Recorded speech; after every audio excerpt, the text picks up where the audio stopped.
Kapuso, alam nyo ba na meron tayong asin law para siguruhing may sapat na iodine ang ating asin?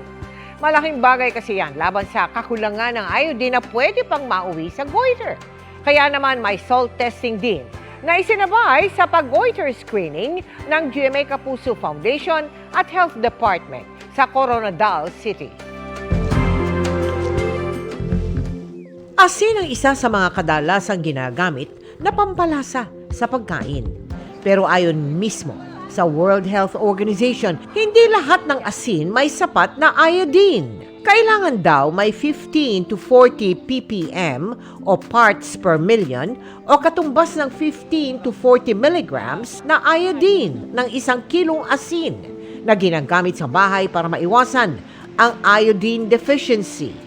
Asin, especially the adequately iodized salt, is the most effective way of distributing iodine to the general population. Meron pong iodizing machine kung saan ini-spray po yung iodine solution. Kaya sa isinagawang Thyromobile Medical Mission ng Department of Health at GMA Kapuso Foundation sa Coronadal City sa South Cotabato, dala-dala rin ng ating mga beneficiaries ang kanilang gamit na asin para sa isang salt testing.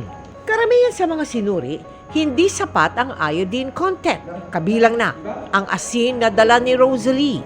Kapansin-pansin din ang malaki at nakaluwa niyang mata. Sa tuwing lunukin ko na yung pagkain, bumabara na dito. Yung pagpa-check up ko, pero sabi niya may goiter ako. Hindi naman ako makapunta kasi walang pera. Ipinakonsulta at pinalaboratory test na rin natin si Rosalie.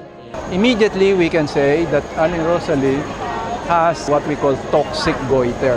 Fortunately, mga anti-thyroid drugs lang ang dapat ibigay. Binigyan natin siya ng gamot at inilapit sa City Health Office. Kung meron kayong nakikita o nararamdaman na mga bukol sa lieg, huwag kayong matakot na pumunta sa ating City Health Office.